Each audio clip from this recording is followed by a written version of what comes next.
Retake से ये नहीं है कि आप एक्टर को जज करें, बिल्कुल।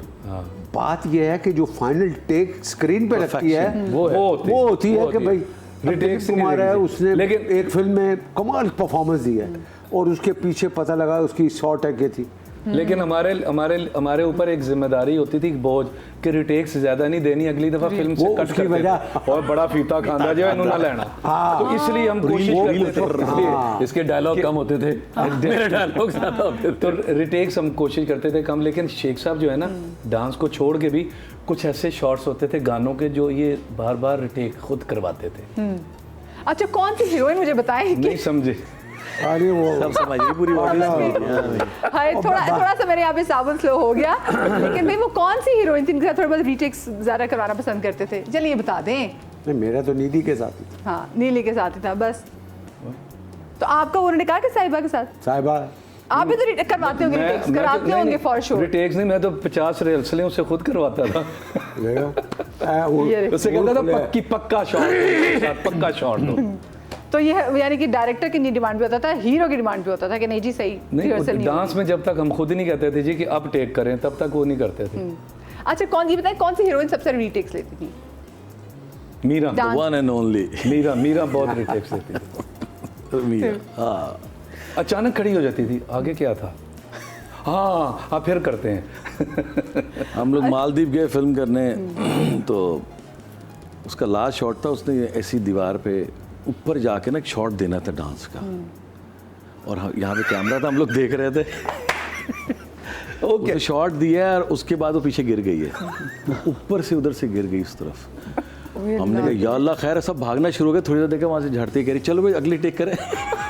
वो इस मामले में बहुत क्रेजी। मेरी एक फिल्म थी चीफ साहब, क्या फिल्म? 93 94 ऐसा ही है, टर्की में हमारी शूट थी। तो इसका जो कैरेक्टर था वो एक अमीर बाप की बेटी है। बाप इनका अपना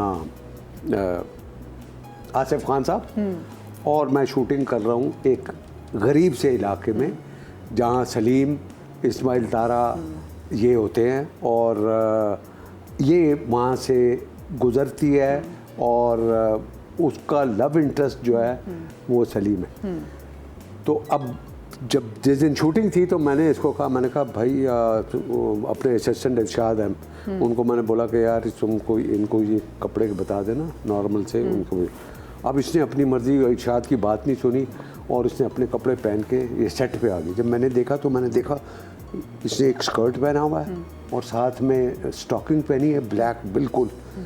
तो मुझे बड़ा गुस्सा आया। मैंने कहा यार मैंने तुम्हें कहा है कि एक नॉर्मल जीन्स पहन के वाइट शर्ट पहनो। हमारा जो होटल था वो बहुत दूर था, तो मैंने अपने असिस्टेंट से बात कर रहा था इसकी जगह कोई और सीन कर लेते। हाँ। तो अभी हम यही डिसाइड कर रहे थे तो उन्होंने कहा सर वो आ गई है मीरा। तो मैंने ऐसे करके घूम के देखा तो उसने जीन्स पहनी है और वाइट शर्ट पहनी है। मैंने कहा ये कहाँ से लिए? तो वो मेरा असिस्टेंट कहता है ये सर ये बराबर वाले घर में घुस गई थी, मेरा खुदा का वास्ते मुझे इस लड़की की जीन्स और वो दे। उसकी लड़की की जीन्स उतरवा के और कमीज उतरवा के आ गई। यार कमाल यार, वाह वाह वाह। और इन हज़रात की होती है डेडिकेशन। जहाँ हम इनके साथ इनकी फिल्मों से मुतालिक कुछ गेम्स खेल रहे हैं, ये अपने फिल्मों के ना बड़े अक्सर कुछ चीज़ें हमें नहीं पता थी कि अच्छा पीछे क्या कोई चीज़ें हो रही होती थी और मज़े मज़े के वाक़यात बता रहे हैं। तो फिर इन्हीं से मेरा दिल कर रहा है मैं आप लोगों से भी सवाल पूछूं, क्योंकि फिल्म्स की बात हो रही है, कि कोई ऐसी फिल्म वैसे आप लोगों की जिसको देख के आपको अब सोचते हो कि मुझे वो फिल्म नहीं करनी चाहिए थी, उसमें मेरा रोल इतना मज़े का नहीं था? वैसे कभी सोचते हैं शेख साहब? मेरी एक फिल्म थी शीदा टल्ली। पेनी बॉय। भाई यार मैंने क्यों किया शीदा टल्ली, वो मेरा नाम भी पड़ गया था शीदा टल्ली, ओए शीदा टल्ली, ओए शीदा टल्ली। तो वो बस ऐसा उसको लगता है बल्कि वो लोगों ने बड़ी पसंद की थी फिल्म। हाँ मगर फिर भी वो नाम की वजह से, और फिर वो क्योंकि शेख रशीद का नाम था इस वजह से वो। अच्छा, आप लोगों में तो माशाल्लाह से आप में, शेख रशीद में, रहमू भाई में वो तो एक चीज़ कॉमन भी है ना, पिंडी। तो ये पिंडी बॉयज हैं आप तीनों माशाल्लाह वैसे। यस, अल्हम्दुलिल्लाह अल्हम्दुलिल्लाह अल्हम्दुलिल्लाह। सऊद जी, आपकी ऐसी कौन सी फिल्म थी जिस पे आपको होता है कि नहीं करनी चाहिए? मेरी कुछ ऐसी फिल्म्स थी जो मुझे नहीं करनी चाहिए थी, लेकिन जाहिर सी बात है वो कहते कुछ हैं, स्क्रीन पे कुछ होता है, सीन कुछ होता है, तो काफ़ी चीज़ें चेंज हो जाती हैं। तो वो उसको एडिट में चीज़ें चेंज हो जाती थी, बिल्कुल सीन में चेंज हो जाती थी। बस चलते सीन में सीन चेंज हो गया, तो अजीब व गरीब कहानी कुछ है, मतलब इस टाइप की चीज़ें थी कि मैं कहता था यार ये क्या कर रहे हैं लोग। रेमो भाई आपकी ऐसी कौन सी फिल्म है, नाम से बताइए। मेरी वो वाली सारी फिल्में नहीं करनी चाहिए थी जिसमें हम सारे 8-8 हीरोज थे वो उसमें समझ ही नहीं आती थी। लास्ट हमने की थी सारे ही थे उसमें ट्रेंड भी था ना, सब एक साथ होते थे। ट्रेंड ऐसे ही बना लिया बस, वो किसी के हाथ कुछ नहीं आता था। आप बताएं आपकी कौन सी? ऐसा हुआ नहीं, मैं मोस्टली ये तो नहीं पूछता था गाने कितने हैं। मैं शेख साहब की भी जो फिल्म की मैंने अपना सीन्स पूछे, स्टोरी लाइन पूछी, तो मुझे ओवर द ईयर्स मुझे बड़ा अच्छा रहा ये सारा, क्योंकि उस वक्त मेरी गलती थी कि मैंने वो फिल्म क्यों की। तो मैंने पहले ही सोच के अच्छी बुरी जाएगी इसको मैं अपने ऊपर ही लूँगा। हाँ, मुझे लास्ट जो फिल्म में जो आज तक दुख है, वो दुख वो अपनी जगह, लेकिन फिल्म देखने के बाद ज़रा वो लेजेंड ऑफ मौला जट, मुझे एक आइकॉनिक डायलॉग के लिए शेख साहब लिया गया, एक गल याद रखी मौलिया मौले नु मौला ना मारे, तो मौला वो जब फिल्म का हिस्सा नहीं रहा, तो फिल्म को मैं जब देखा तो मेरी दिल बहुत दुखा। फिल्म को जो माशाल्लाह जो बिजनेस फिल्म ने किया, और वो मेरी जो 5 मिनट की एंट्री थी वो लोगों ने उसको कंसिडर किया, मैं रजिस्टर हुआ तो एक आइकॉनिक फिल्म का हिस्सा बना। मुझे एक बात बताएं, आप लोगों को वैसे क्या लगता है, क्योंकि जब आप लोग जब फिल्म्स कर रहे थे तो उस टाइम फिल्म के हीरोज और थे, ड्रामास के हीरो और थे। अब जिनको हम घर में बैठ के ड्रामास में भी देख रहे हैं, अब हम उनको जाके सिनेमा में पैसे जाके भी देखेंगे। कुछ लोग तो इसलिए भी नहीं जाते ना कि भाई हम 1000-1200 की क्या टिकट लें।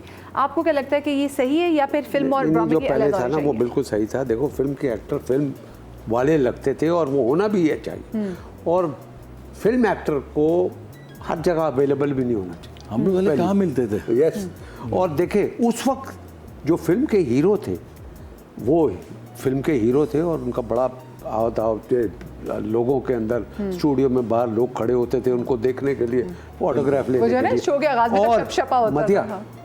उन फिल्मों में जो टीवी के टॉप एक्टर थे वो सेकेंडरी रोल कर रहे होते थे। हम जो टाइम हमने देख लिया ना वो बहुत मुश्किल है, ठीक है। बाकायदा तौर पे सिनेमाओं पे लाठी चार्ज होते हुए भी देखा है, लोग टिकटों के लिए लड़ रहे हैं, ब्लैक में टिकट बिक रहे हैं, ये चीज़ें हम देख चुके हैं अल्हम्दुलिल्लाह। आज जो इंडस्ट्री हमारी टीवी की है नो डाउट बहुत ऊपर है, ठीक है। आजकल नेटफ्लिक्स देख लें या दूसरी चीज़ें देख लें तो हमें भी उन्हीं के साथ चलना है, ये नहीं कि हम अलग अपनी दुनिया बना लें। फिल्म्स भी चलती हैं। हाँ, ये ज़रूर है कि मुझे एक कॉमेडियन ने उसने कहा यार सोच उस दिन मैं आपकी फिल्म जो है ना टीवी पे देख रहा, आजकल आपकी फिल्में बहुत टीवी पे आ रही हैं। मैंने कहा बस यही दुख है, ड्रामे सिनेमा में चल रहे हैं और फिल्में टीवी पे आ रही हैं। अच्छा, मैं वापस इस सवाल की तरफ, ड्रामे की आखिर वो कौन सा डायरेक्टर है कि जिसके साथ काम करते हुए बड़ा प्रेशर फील करते थे क्योंकि वो बहुत डांटता था या टफ टाइम देता था? इकबाल कश्मीरी साहब। कभी डांट पड़ी उनसे आपको? हाँ, लड़े भी हैं हम फिर मैंने 2 साल उनके साथ काम भी नहीं किया, फिर सेट छोड़ के गए उनका बाद में वहाँ की होगी होता है। आप बताएं। मेरे साथ ऐसा नहीं रहा अल्हम्दुलिल्लाह, मैं ब्लेस्ड रहा हूँ। मुझे मैं बस चूँकि लोड डलता था डायलॉग्स का, चीज़ों का, तो मेरा फोकस वो होता था। हाँ, डांस में तो मुझे पहले ही डायरेक्टर कहता है इन्हों तो साइड पे करो, हीरोइन को आगे ले आओ। लेकिन कोई वैसे जो डायरेक्टर जो बड़े सख्त होते हैं टाइम के बारे में, मेरे ख्याल से जितने सख्त थे उतने ही लिए मेरे लिए मुझे कंफर्ट लेवल होता था, क्योंकि मुझे चाहिए था कि मज़ीद मुझसे